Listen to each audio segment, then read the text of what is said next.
G'day, welcome back. I'm going to be discussing chain wear in depth. So in the last video I posted, I just did the absolute basics of just really common chains and the way you can check those with a particle chain checker. So that measures on a graduated scale from 0, which is a new chain, to 0.75, which is a replacement point for a number of different manufacturers, out to 1, which is when you start having chain skipping issues, and it also can measure beyond by doing clackety-clack methods. That's one part of sort of the idea of replacing chains at a certain point is you replace them here, chain only,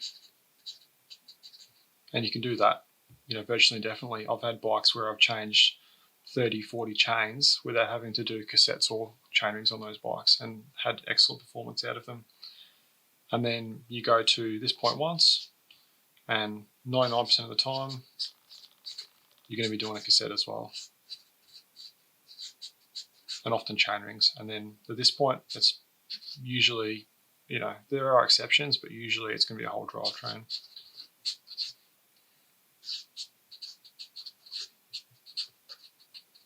Now, that obviously isn't a comprehensive sort of gauge. So that works with that particular checker for, a Shimano chain from, say, a single speed chain up to an 11 speed chain. That seems to be a reasonable sort of process. With 12 speed chains, doesn't quite work with that particular checker. With SRAM, 12 speed chains doesn't work. With any Campagnolo chain, doesn't work. So Campagnolo use a different scale completely. They use the 132.60 millimeter method, and that's over 8 links. And what I found with Campag is 132.6 is broadly equivalent to 7.75. So if I measure a Campagnolo chain over 8 links and it turns out to be 132.6, then that's the replacement point. So you can usually get away with just a chain there, and I've done that again on Campagnolo bikes of my own. 20, 30 chains, no worries. Original cassette, original chain rings, happy days. We just keep throwing chains at them because the cassettes and the chain rings on those bikes are, very expensive. And then I find in terms of sort of the equivalent here, if you go 132.7, you're going to be changing a cassette, which is just a tiny bit over. So Campagnolo especially, you go over that point, you do it up for a cassette, and then 1.0 is broadly equivalent to 133.0. If you get to that, it's going to be a whole drivetrain on your Campagnolo bike. So that's applies to Campag. In terms of measuring your chain wear and what it sort of means. So you might decide, I've got a Campagnolo bike, the chains measure at 132.7. I've really missed the boat to save my cassette, bugger it. I'm just going to keep riding it until 133, and maybe that's a legitimate way of doing it. But typically with chain wear, and this is irrespective of manufacturer, chain, whatnot. So you kind of have, I guess, a graph of time, and this column here can be your chain wear.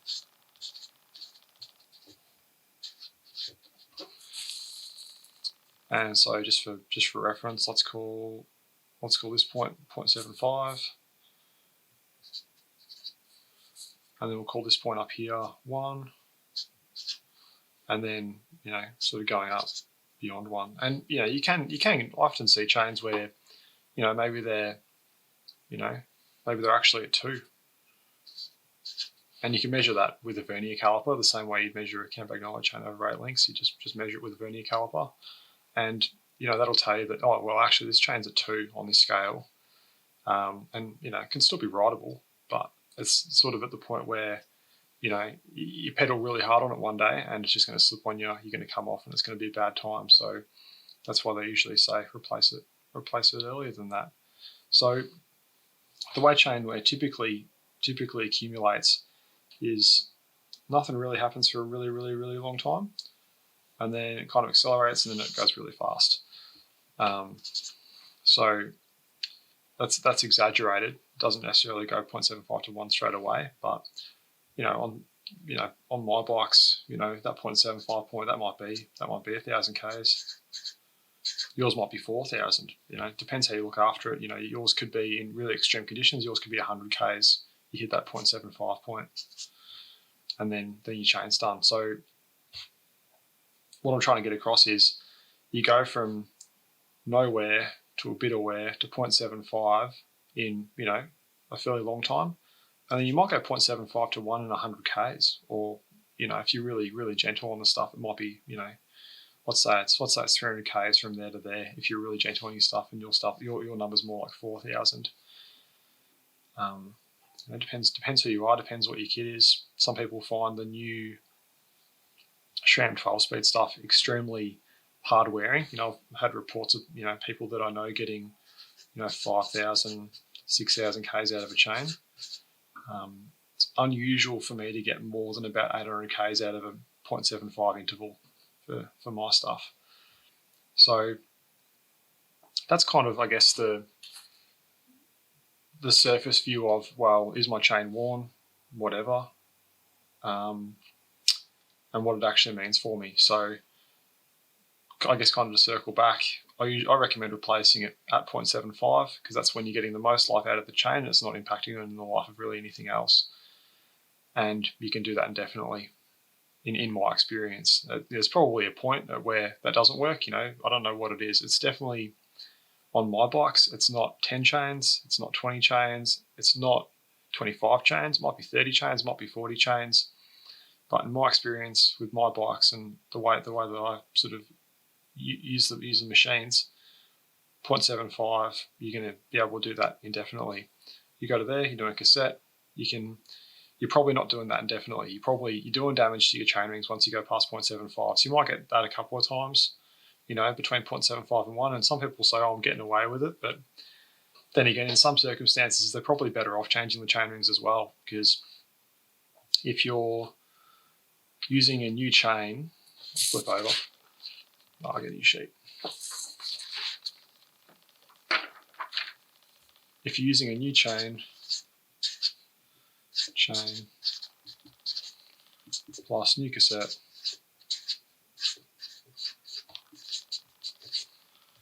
plus worn chain rings,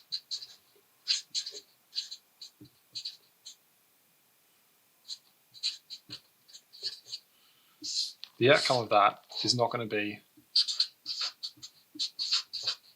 not 100% chain life. So these parts aren't going to last as long using worn chain rings as if you replace them, because having worn chain rings is going to have an impact on your chain life. So that's going to affect that.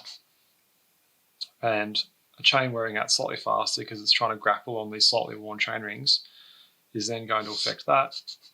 And so, again, if you keep replacing at 0.75, that's fine, but you might find that 0.75 interval pops up quicker when you're using worn chain rings. So it can be a false economy, and in my experience, if you are going past 0.75, or in the case of Campagnolo, 132.6 millimeters over 8 links,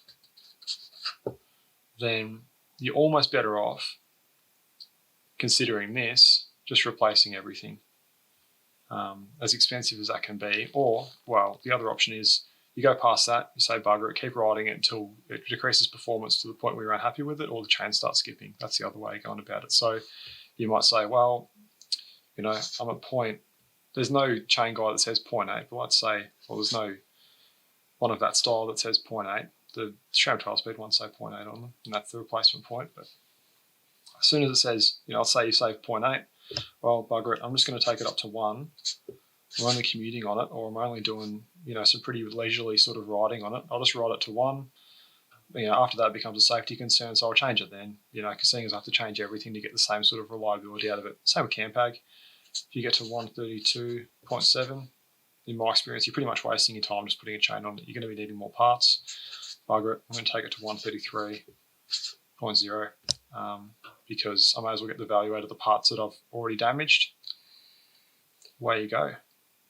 I guess it kind of leads into another question, which is, why do chains wear at all? And that's, I guess, a bit of an interesting question. So there's four main parts that contribute to a chain. So you have the chain link. So it looks something like this. Just a flat sheet of metal. It's got a couple of holes in it. Sometimes I have some cool ridges and stuff on it to help shifting. And it's just a sheet of metal. And then you have two of those. And then you have, that's the outer link. And then you have the inner link, which sort of just connects the outer links together. Again, just a pressed piece of metal, pressed piece of steel, or whatever happens to be made out of, depending on your manufacturer.